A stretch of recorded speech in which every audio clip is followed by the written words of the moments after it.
Law 40. Despise the free lunch. Judgment. What is offered for free is dangerous and usually involves either a trick or a hidden obligation. What's worth is worth paying for. By paying your way, you stay clear of gratitude, guilt, and deceit. It is also often wise to pay the full price. There are no cutting corners with excellence. Be lavish with your money and keep it circulating, for generosity is a sign and a magnet for power. Buried treasure. Many weak-minded persons in cities hope to discover property under the earth's surface and to make some profit from it. In the Maghrib, there are many Berber students who are unable to make a living by natural ways and means. They approach well-to-do people with papers with torn margins and contain either non-Arabic writing or what they claim to be the translation of a document written by the owner of buried treasures, giving a clue to the hiding place. In this way, they try to get their sustenance by persuading the well-to-do to send them out to dig and hunt for treasure. Occasionally, one of these treasure hunters displays strange information or some remarkable trick of magic with which he fools people into believing his other claims. He knows nothing of magic and its procedures. The things said about treasure hunting have no scientific basis, nor are they based upon factual information. It should be realized that although treasures are found, this happens rarely and by chance, not by systematic search. Those deluded or afflicted by these things must take refuge in God from their inability to make a living and their laziness in this respect. They should not occupy themselves with absurdities and untrue stories. The Muqaddimah Ibn Khaldun 1332–1406. Money and power. In the realm of power, everything must be judged by its cost, and everything has a price. What is offered for free or at bargain rates often comes with a psychological price tag, complicated feelings of obligation, compromises with quality, the insecurity those compromises bring, and on and on. The powerful learn early to protect their most valuable resources, independence, and room to maneuver. By paying the full price, they keep themselves free of dangerous entanglements and worries. Being open and flexible with money also teaches the value of strategic generosity, a variation on the old trick of giving when you are about to take. By giving the appropriate gift, you put the recipient under obligation. Generosity softens people up to be deceived. By gaining a reputation for liberality, you win people's admiration while distracting them from your power plays. By strategically spreading your wealth, you charm the other courtiers, creating pleasure and making valuable allies. Look at the masters of power, the Caesars, the Queen Elizabeths, the Michelangelos, the Medicis. Note a miser among them. Even the great con artists spend freely to swindle. Tight purse strings are unattractive when engaged in seduction. Casanova would give completely not only of himself but of his wallet. The powerful understand that money is psychologically charged and that it is also a vessel of politeness and sociability. They make the human side of money a weapon in their armory. For everyone able to play with money, thousands more are locked in a self-destructive refusal to use money creatively and strategically. These types represent the opposite pole to the powerful, and you must learn to recognize them either to avoid their poisonous natures or to turn their inflexibility to your advantage. The greedy fish. The greedy fish take the human side out of money. Cold and ruthless, they see only the lifeless balance sheet. Viewing others solely as either pawns or obstructions in their pursuit of wealth, they trample on people's sentiments and alienate valuable allies. No one wants to work with a greedy fish, and over the years they end up isolated, which often proves their undoing. Greedy fish are the con artists' bread and butter. Lured by the bait of easy money, they swallow their hook, line, and sinker. They are easy to deceive, for they spend so much time dealing with numbers with people that they become blind to psychology, including their own. Either avoid them before they exploit you or play on their greed for your gain. The bargain demon. Powerful people judge everything by what it costs, not just in money but in time, dignity, and peace of mind. And this is exactly what bargain demons cannot do. Wasting valuable time digging for bargains, they worry endlessly about what they could have gotten elsewhere for a little less. On top of that, the bargain items they do buy are often shabby. Perhaps they need costly repairs or will have to be replaced twice as fast as a high-quality item. The costs of these pursuits, not always in money. The price of a bargain is often deceptive, but in time and peace of mind discourage normal people from undertaking them. But for the bargain demon, the bargain is an end in itself. These types might seem to harm only themselves, but their attitudes are contagious. Unless you resist them, they will infect you with the insecure feeling that you should have looked harder to find a cheaper price. Don't argue with them or try to change them. Just mentally add up the cost in time and inner peace, not in hidden financial expense, of the irrational pursuit of a bargain. The sadist. Financial sadists play vicious power games with money as a way of asserting their power. They might, for example, make you wait for money that is owed you, promising you that the check is in the mail. Or if they hire you to work for them, they meddle in every aspect of the job, haggling and giving you ulcers. Sadists seem to think that paying for something gives them the right to torture and abuse the seller. They have no sense of the courtier element in money. If you are unlucky enough to get involved with this type, accepting a financial loss may be better in the long run than getting entangled in their destructive power games. The indiscriminate giver. Generosity has a definite function in power. It attracts people, softens them up, and makes allies out of them. But it has to be used strategically, with a definite end in mind. Indiscriminate givers, on the other hand, are generous because they want to be loved and admired by all. And their generosity is so indiscriminate and needy that it may not have the desired effect. If they give to one and all, why should the recipient feel special? Attractive as it may seem to make an indiscriminate giver your mark, in any involvement with this type, you will often feel burdened by their insatiable emotional needs. A miser, to make sure of his property, sold all that he had and converted it into a great lump of gold, which he held in a hole in the ground, and went continually to visit and inspect it. This aroused the curiosity of one of his workmen, who, suspecting that there was a treasure when his master's back was turned, went to the spot and stole it away. When the miser returned and found the place empty, he swept and tore his hair. But a neighbor who saw him in this extravagant grief and learned the cause of it, said, "Fret thyself no longer, but take a stone and put it in the same place, and think that it is your lump of gold. For, as you never meant to use it, the one will do you as much good as the other. The worth of money is not in its possession but in its use." Fables, Aesop, 6th century BC.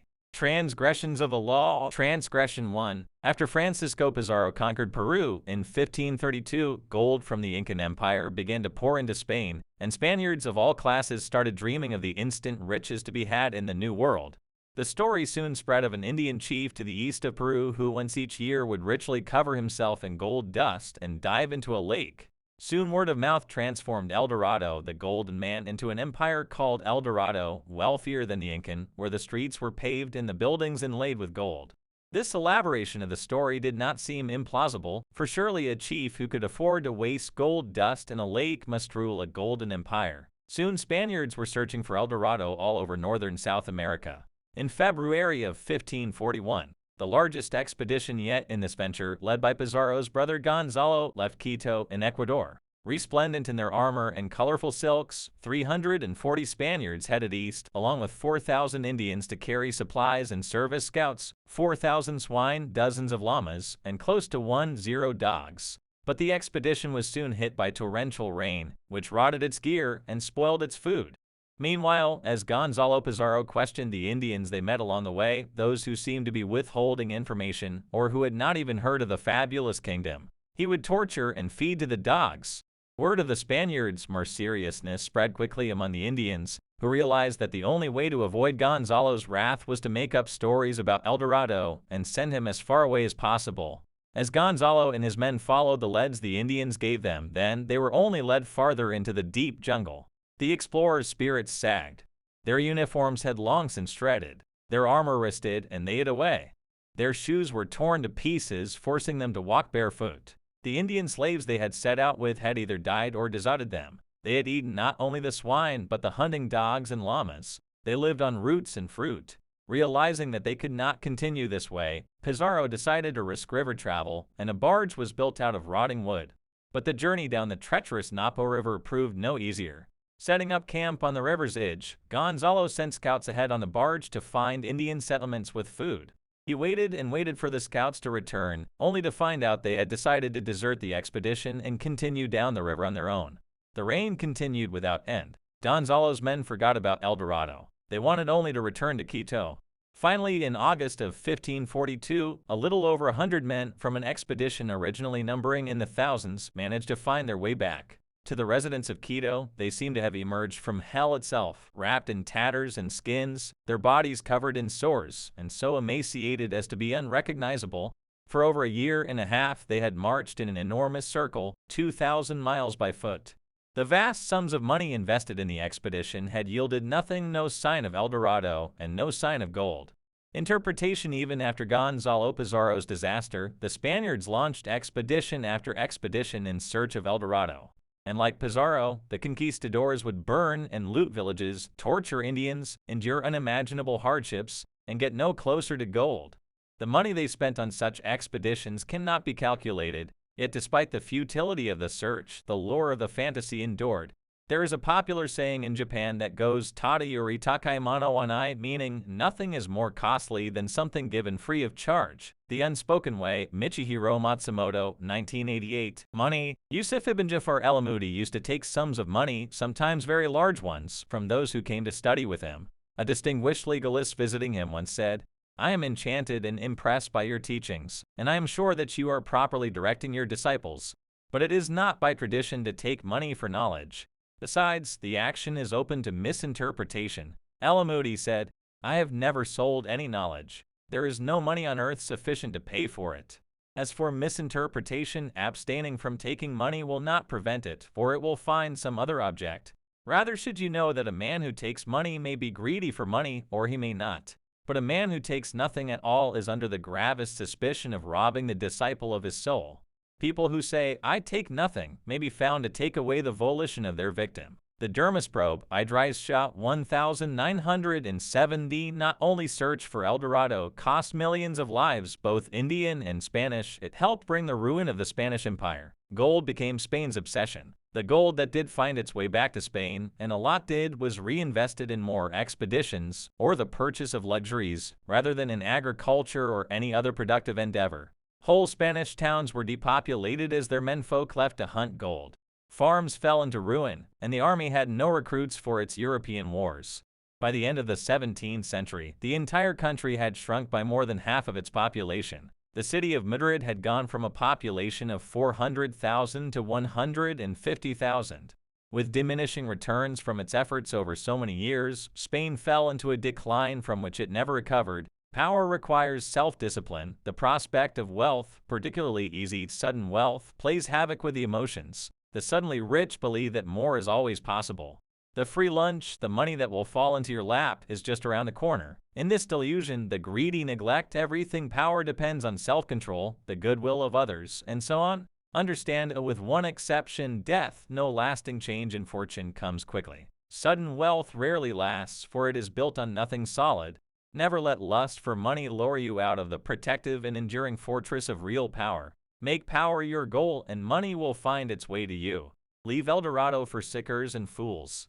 Transgression 2. In the early 18th century, no one stood higher in English society than the Duke and Duchess of Marlborough. The Duke, having led successful campaigns against the French, was considered a European general and strategist. His wife, the Duchess, after much maneuvering, had established herself as the favorite of Queen Anne, who became ruler of England in 1702. In 1704, the Duke's triumph at the Battle of Blenheim made him the toast of England, and to honor him the Queen awarded him a large plot of land in the town of Woodstock, and the funds to create a great palace there. Calling his planned home the Palace of Blenheim, the Duke chose as his architect the young John Vanbrugh, a kind of Renaissance man who wrote plays as well as designed buildings. And so construction began in the summer of 1705, with much fanfare and great hopes. Vanbrugh had a dramatist's sense of architecture.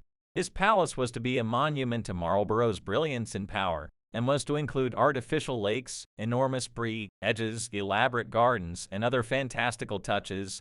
From day one, however, the Duchess could not be pleased. She thought Vanbrugh was wasting money on yet another stand of trees. She wanted the palace finished as soon as possible. The Duchess tortured Vanbrugh and his workmen on every detail. She was consumed with petty matters. Although the government was paying for Blenheim, she counted every penny. Eventually, her grumbling about Blenheim and other things too created an irreparable rift between her and Queen Anne, who in 1711 dismissed her from the court, ordering her to vacate her apartments at the royal palace. When the Duchess left, fuming over the loss of her position and also of her royal salary, she emptied the apartment of every fixture down to the brass door knobs. The man who loved money better than life. In ancient times there was an old woodcutter who went to the mountain almost every day to cut wood.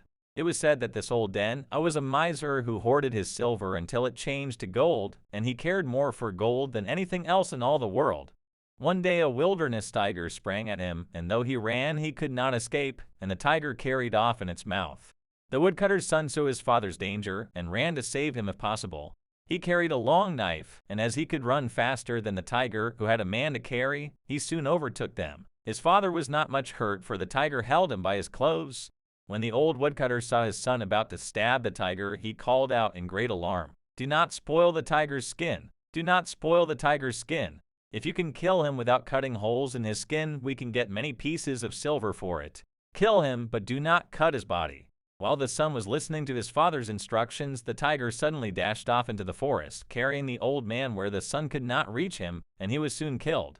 Chinese fable. Various fables from various places. Die and I Preem ahead. 1960. Over the next 10 years, work on Blenheim would stop and start as the funds became harder to procure from the government. The Duchess thought Vanbrugh was out to ruin her. She quibbled over every carload of stone and bushel of lime, counted every extra yard of iron railing or foot of wainscot, hurling abuse at the wasteful workmen, contractors, and surveyors. Marlborough, old and weary, wanted nothing more than to settle into the palace in his last years, but the project became bogged down in a swamp of litigation, the workmen suing the Duchess for wages, the Duchess suing the architect right back. In the midst of this interminable wrangling, the Duke died. He had never spent a night in his beloved Blenheim. After Marlborough's death, it became clear that he had a vast estate, worth over £2 million, more than enough to pay for finishing the palace. But the Duchess would not relent. She held back Vanbrugh's wages as well as the workmen's, and finally had the architect dismissed. The man who took his place finished Blenheim in a few years, following Vanbrugh's designs to the letter. Vanbrugh died in 1726, locked out of the palace by the Duchess, unable to set foot in his greatest creation. Foreshadowing the Romantic movement, Blenheim had started a whole new trend in architecture but had given its creator a 20-year nightmare. Interpretation. For the Duchess of Marlborough, money was a way to play sadistic power games. She saw the loss of money as a symbolic loss of power. With Vanbrugh, her contortions went deeper still. He was a great artist, and she envied his power to create, to attain fame outside her reach. She may not have had his gifts, but she did have the money to torture and abuse him over the pettiest details to ruin his life. This kind of sadism, however, bears an awful price. It made construction that should have lasted 10 years take 20. It poisoned many a relationship, alienated the Duchess from the court, deeply pained the Duke, who wanted only to live peacefully in Blenheim, created endless lawsuits, and took years off Vanbrugh's life. Finally, too, posterity had the last word. Vanbrugh is recognized as a genius, while the Duchess is forever remembered for her consummate cheapness. The powerful must have grandeur of spirit. They can never reveal any pettiness. And money is the most visible arena in which to display either grandeur or pettiness.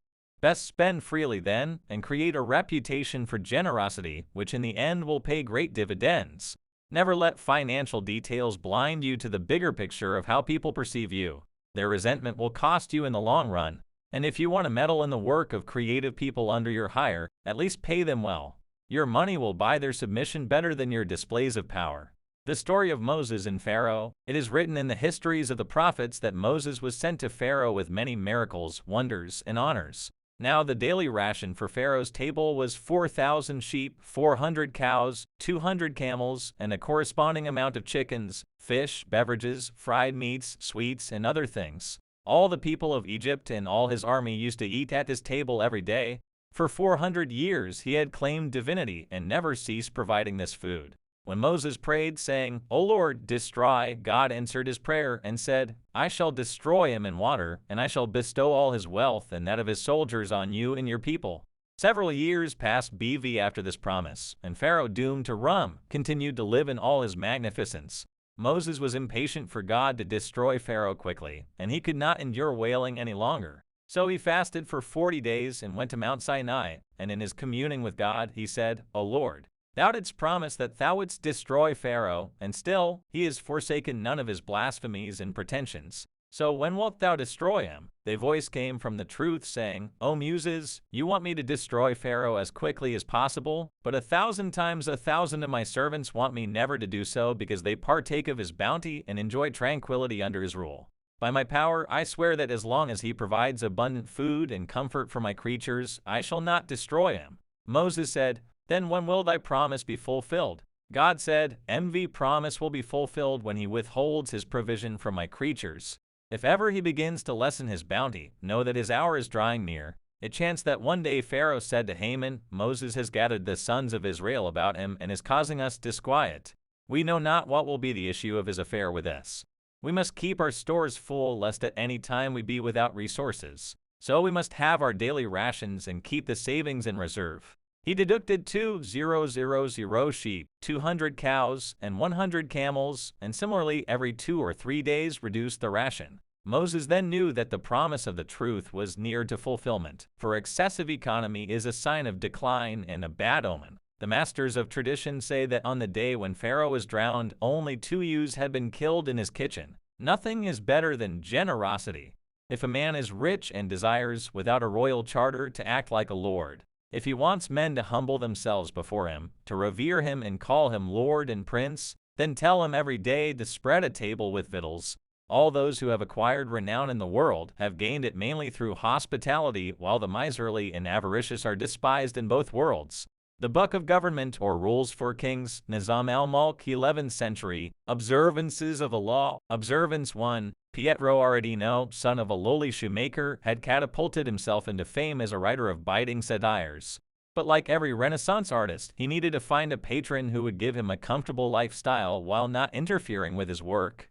In 1528, Aretino decided to attempt a new strategy in the patronage game. Leaving Rome, he established himself in Venice, where few had heard of him.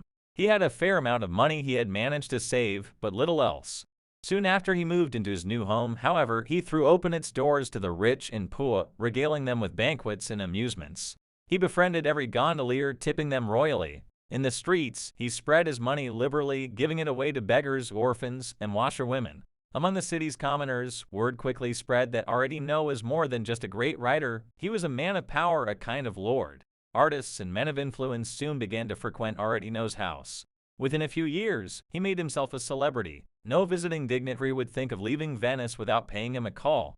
His generosity had cost him most of his savings, but had bought him influence and a good name, a cornerstone in the foundation of power.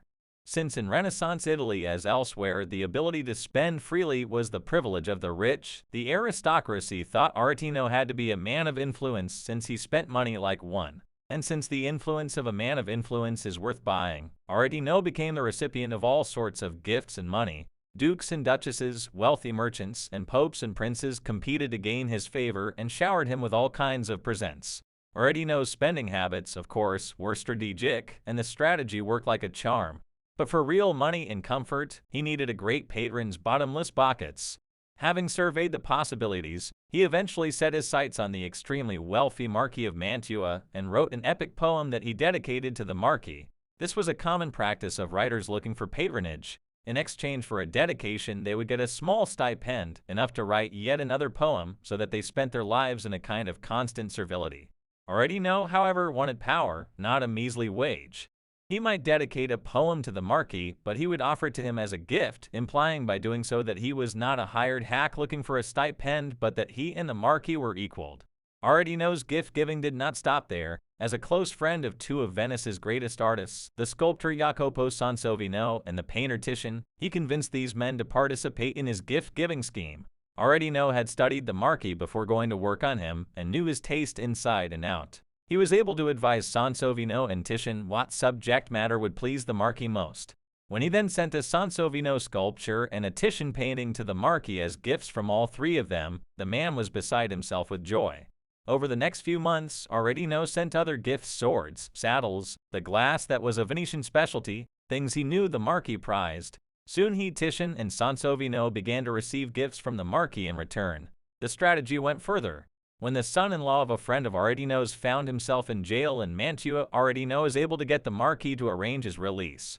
Aretino's friend, the wealthy merchant, was a man of great influence in Venice. By turning the goodwill he had built up with the Marquis to use, Aretino had now bought this man's indebtedness too, and he in turn would help Aretino when he could. The circle of influence was growing wider. Time and again, Aretino was able to cash in on the immense political power of the Marquis, who also helped him in his many court romances. Eventually, however, the relationship became strained, as Aretino came to feel that the Marquis should have requited his generosity better. But he would not lower himself to begging or whining. Since the exchange of gifts between the 2 men had made them equals, it would not seem right to bring up money. He simply withdrew from the Marquis circle and hunted for other wealthy prey, settling first on the French King Francis, then the Medicis, the Duke of Urbino, Emperor Charles V, and more. In the end, having many patrons meant he did not have to bow to any of them, and his power seemed comparable to that of a great lord. Interpretation: Aretino understood two fundamental properties of money. First, that it has to circulate to bring power. What money should buy is not lifeless objects, but power over people. By keeping money in constant circulation, Aretino bought an ever-expanding circle of influence that in the end more than compensated him for his expenses. Second, Aretino understood the key property of the gift. To give a gift is to imply that you and the recipient are equals at the very least, or that you are the recipient's superior. A gift also involves an indebtedness or obligation. When friends, for instance, offer you something for free, you can be sure they expect something in return, and that to get it, they are making you feel indebted. The mechanism may or may not be entirely conscious on their part, but this is how it works. Aretino avoided such encumbrances on his freedom. Instead of acting like a menial who expects the powerful to pay his way in life, he turned the whole dynamic around. Instead of being indebted to the powerful, he made the powerful indebted to him. This was the point of his gift-giving, a ladder that carried him to the highest social levels. By the end of his life, he had become the most famous writer in Europe. Understand, money may determine power relationships, but those relationships need not depend on the amount of money you have. They also depend on the way you use it. Powerful people give freely, buying influence rather than things. If you accept the inferior position because you have no fortune yet, you may find yourself in it forever. Play the trick that Aretino played on Italy's aristocracy. Imagine yourself an equal. Play the Lord, give freely, open your doors, circulate your money, and create the facade of power through an alchemy that transforms money into influence. Observance 2. Soon after Baron James Rothschild made his fortune in Paris in the early 1820s, he faced his most intractable problem. How could a Jew and a German, a total outsider to French society, win the respect of the xenophobic French upper classes? Rothschild was a man who understood power. He knew that his fortune would bring him status, but that if he remained socially alienated, neither his status nor his fortune would last. So he looked at the society of the time and asked what would win their hearts. Charity. The French couldn't care less. Political influence. He already had that, and if anything, it only made people more suspicious of him. The one weak spot, he decided, was boredom. In the period of rest, oration of the monarchy, the French upper classes were bored. So Rothschild began to spend astounding sums of money on entertaining them. He hired the best architects in France to design his gardens and ballroom. He hired Marie-Antoine Carême, the most celebrated French chef, to prepare the most lavish parties Paris had ever witnessed. No Frenchman could resist, even if the parties were given by a German Jew. Rothschild's weekly soirees began to attract bigger and bigger numbers. Over the next few years, he won the only thing that would secure an outsider's power: social acceptance. Interpretation. Strategic generosity is always a great weapon in building a support base, particularly for the outsider. But Baron de Rothschild was clever still. He knew it was his money that had created the barrier between him and the French, making him look ugly and untrustworthy. The best way to overcome this was literally to waste huge sums, a gesture to show he valued French culture and society over money. What Rothschild did resembled the famous potlatch feasts of the American Northwest by periodically destroying its wealth in a giant orgy of festivals and bonfires. An Indian tribe would symbolize its power over other tribes. The base of its power was not money but its ability to spend, and its confidence in a superiority that would restore to it all that the potlatch had destroyed. In the end, the Baron's soirees reflected his desire to mingle not just in France's business world but in its society. By wasting money on his potlatches, he hoped to demonstrate that his power went beyond money into the more precious realm of culture. Rothschild may have won social acceptance by spending money, but the support base he gained was one that money alone could not buy. To secure his fortune, he had to waste it. That is strategic generosity in a nutshell: the ability to be flexible with your wealth, putting it to work, not to buy objects, but to win people's hearts. Observance 3. The Medicis of Renaissance Florence had built their immense power on the fortune they had made in banking. But in Florence, the centuries-old republic that it was, the idea that money bought power went against all the city's proud democratic values. Cosimo de' Medici, the first of the family to gain great fame, worked around this by keeping a low profile. He never flaunted his wealth. But by the time his grandson Lorenzo came of age, in the 1470s, the family's wealth was too large and their influence too noticeable to be disguised any longer. The flame-colored clock. During the campaign of Cambyses in Egypt, a great many Greeks visited that country for one reason or another. Some, as was to be expected, for trade, some to serve in the army, others, no doubt, out of mere curiosity to see what they could see. Amongst the sightseers was his son Cilicen, the exiled brother of Polycrates of Samos. While he was in Egypt, Cilicen had an extraordinary stroke of luck. He was hanging about the streets of Memphis dressed in a flame-colored cloak, when Darius, who at that time was a member of Cambyses' guard and not yet of any particular importance, happened to catch sight of him and, seized with a sudden longing to possess the cloak, came up to Cilicen and made him an offer for it. His extreme anxiety to get it was obvious enough to Cilicen, who was inspired to say, "I am not selling this for any money, but if you must have it, I will give it to you for free." Darius thereupon thanked him warmly and took it. Cilicen at the moment merely thought he had lost it by his foolish good nature. Then came the death of Cambyses and the revolt of the Seven against the Magus, and Darius ascended the throne. Cilicen now had the news that the man whose request for the flame-colored cloak he had formerly gratified in Egypt had become king of Persia. He hurried to Susa, sat down at the entrance of the royal palace, and claimed to be included in the official list of the benefactors.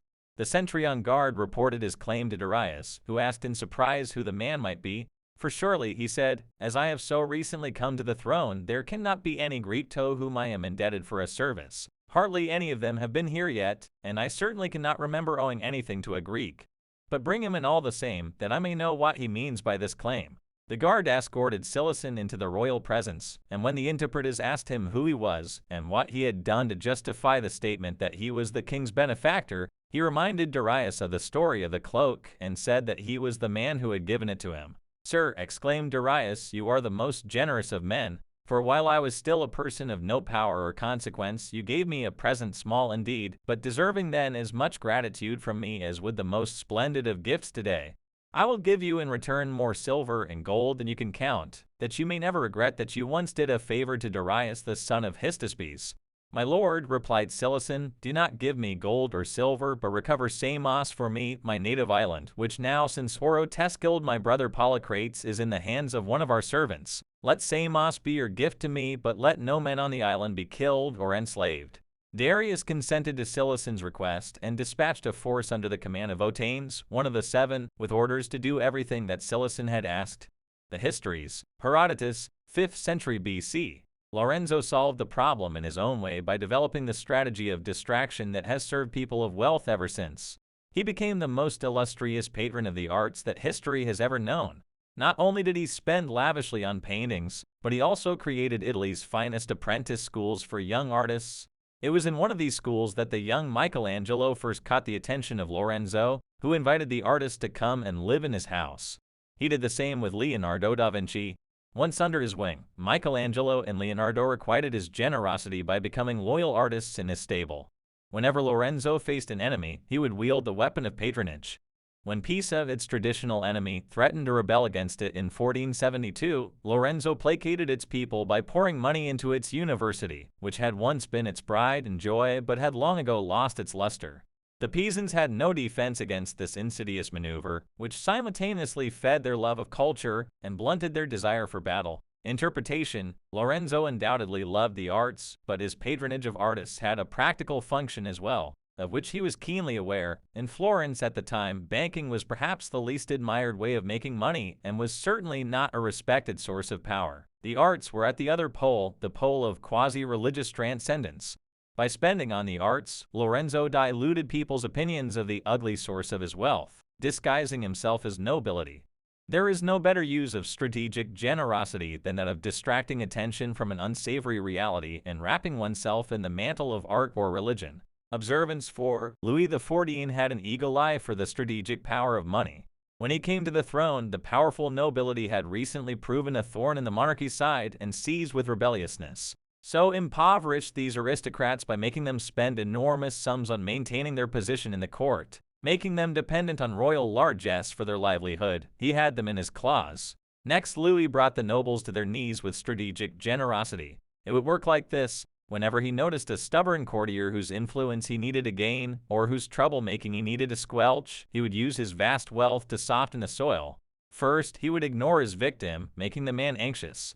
Then the man would suddenly find that his son had been given a well-paid post, or that funds had been spent liberally in his home region, or that he had been given a painting he had long coveted. Presents would flow from Louis's hands. Finally, weeks or months later, Louis would ask for the favor he had needed all along. A man who had once vowed to do anything to stop the king would find he had lost the desire to fight. A straightforward bribe would have made him rebellious. This was far more insidious. Facing hardened earth in which nothing could take root, Louis loosened the soil before he planted his seeds. Interpretation: Louis understood that there is a deep-rooted emotional element in our attitude to money, an element going back to childhood. When we are children, all kinds of complicated feelings about our parents center around gifts. We see the giving of a gift as a sign of love and approval, and that emotional element never goes away. The recipients of gifts, financial or otherwise, are suddenly as vulnerable as children, especially when the gift comes from someone in authority. They cannot help opening up. Their will is loosened as Louis loosened the soil. To succeed best, the gift should come out of the blue. It should be remarkable the fact that a gift like this has never been given before, or for being preceded by a cold shoulder from the giver. The more often you give to particular people, the blunter this weapon becomes. If they don't take your gifts for granted, becoming monsters of ingratitude, they will resent what appears to be charity. The sudden, unexpected, one-time gift will not spoil your children. It will keep them under your thumb. Observance 5. The antique dealer Fushimiya, who lived in the city of Edo, former name for Tokyo, in the 17th century, once made a stop at a village tea house.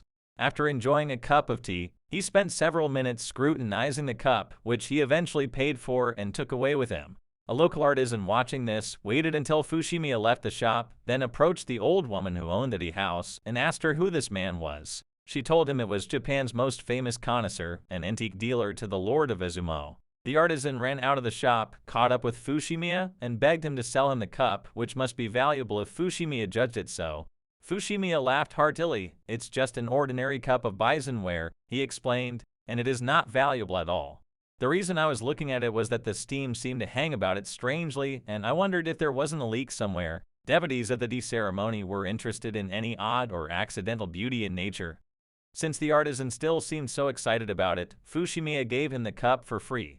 The artisan took the cup around, trying to find an expert who would appraise it at a high price, but since all of them recognized it as an ordinary teacup, he got nowhere. Soon he was neglecting his own business, thinking only of the cup and the fortune it could bring. Finally, he went to Edo to talk to Fushimiya at his shop. There the dealer, realizing that he had inadvertently caused this man pain by making him believe the cup had great worth, paid him 100 ryo, gold pieces, for the cup as a kindness.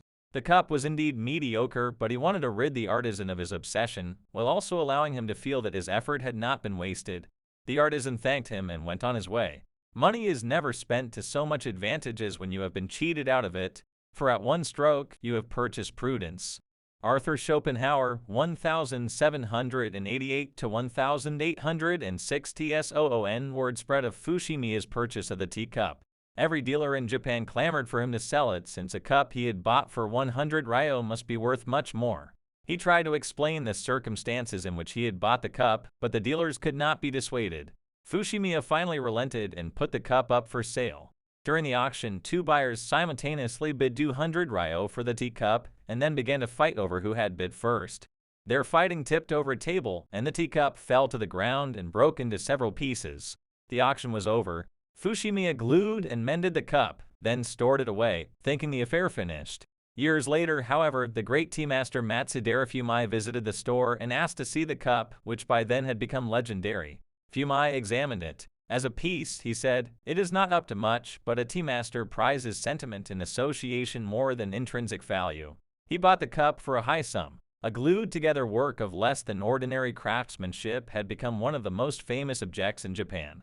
Interpretation: the story shows, first, an essential aspect of money, that it is humans who have created it, and humans who instill it with meaning and value. Second, with objects as with money, what the courtier most values are the sentiments and emotions embedded in them. These are what make them worth having.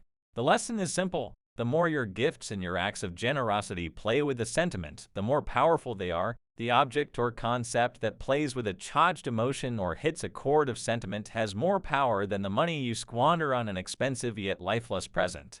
Observance 6. Akimoto Suzutomo, a wealthy adherent of the tea ceremony, once gave his page 100 ryo gold pieces and instructed him to purchase a tea bowl offered by a particular dealer.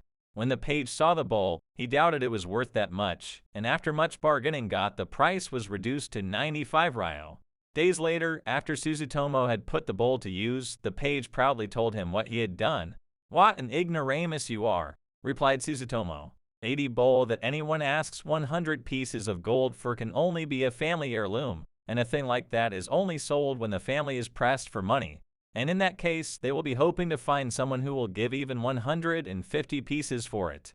So what sort of fellow is it who does not consider their feelings? Quite apart from that, a curio that you give 100 ryo for is something worth having, but one that has only cost 95 gives a mean impression. So never let me see that tea bowl again. And he had the bowl locked away and never took it out. Interpretation: when you insist on paying less, you may save your 5 ryo, but the insult you cause and the impression you create will cost you in reputation, which is the thing powerful prize above all. Learn to pay the full price, it will save you a lot in the end. A gift of fish. Kung Yishu, the premier of Lu, was fond of fish. Therefore, people in the whole country conscientiously bought fish, which they presented to him. However, Kung Yi would not accept he presents. Against such a step, his younger brother remonstrated with him and said, "You like fish indeed. Why don't you accept the presents of fish?" In reply, he said, "It is solely because I like fish that I would not accept the fish they gave me. Indeed, if I accept the fish, I will be placed under an obligation to them. Once placed under an obligation to them, I will sometimes have to bend the law. If I bend the law, I will be dismissed from the premiership. After being dismissed from the premiership, I might not be able to supply myself with fish. On the contrary, if I do not accept the fish from them and am not dismissing the premiership, however fond of fish, I can always supply myself with fish." Han Feidzu, Chinese philosopher, 3rd century BC. Observance 7. Sometime near the beginning of the 17th century in Japan, a group of generals whiled away the time before a big battle by staging an incense-smelling competition. Each participant anteed up a prize for the contest's winners: bows, arrows, saddles, and other items a warrior would covet. The great Lord Date Masamune happened to pass by and was induced to participate. For a prize, he offered the gourd that hung from his belt. Everyone laughed, for no one wanted to win this cheap item. A retainer of the host finally accepted the gourd. When the party broke up, however, and the generals were chatting outside the tent, Masamune brought over his magnificent horse and gave it to the retainer. "There," he said, "a horse has come out of the gourd." The stunned generals suddenly regretted their scorn at Masamune's gift. Interpretation: Masamune understood the following. Money gives its possessor the ability to give pleasure to others. The more you can do this, the more you attract admiration. When you make a horse come out of a gourd, you give the ultimate demonstration of your power. Image: the river. To protect yourself or to save the resource, you dam it up. Soon, however, the waters become dank and pestilent. Only the foulest forms of life can live in such stagnant waters. Nothing travels on them, and all commerce stops. Destroy the dam. When water flows and circulates, it generates abundance, wealth, and power in ever larger circles. The river must flood periodically for good things to flourish. I took money only from those who could afford it and were willing to go in with me in schemes they fancied would fleece others. They wanted money for its own sake. I wanted it for the luxuries and pleasures it would afford me. They were seldom concerned with human nature. They knew little and cared less about their fellow men. If they had been keener students of human nature, if they had given time to companionship with their fellows and less to the chase of the almighty dollar, they wouldn't have been such easy marks. Yellow Kid Weil, 1875 to 1976. Authority: the great man who is a miser is a great fool, and a man in high places can have no vice so harmful as avarice. A miserly man can conquer neither lands nor lordships, for he does not have a plentiful supply of friends with whom he may work his will. Whoever wants to have friends must not love his possessions, but must acquire friends using fair gifts. For in the same way that the lodestone subtly draws iron to itself, so the gold and silver that a man gives attract the hearts of men. The Romance of the Rose, Galland de Loris, c. 1200 to 1238. Reversal: the powerful never forget that what is offered for free is inevitably a trick.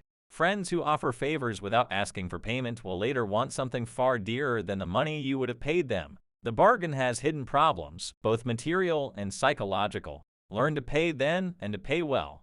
On the other hand, this law offers great opportunities for swindling and deception if you apply it from the other side. Dangling the lure of a free lunch is the con artist's stock in trade. Man was better at this than the most successful con artist of our age, Joseph Weil, aka the Yellow Kid. The Yellow Kid learned early that what made his swindles possible was his fellow humans' greed.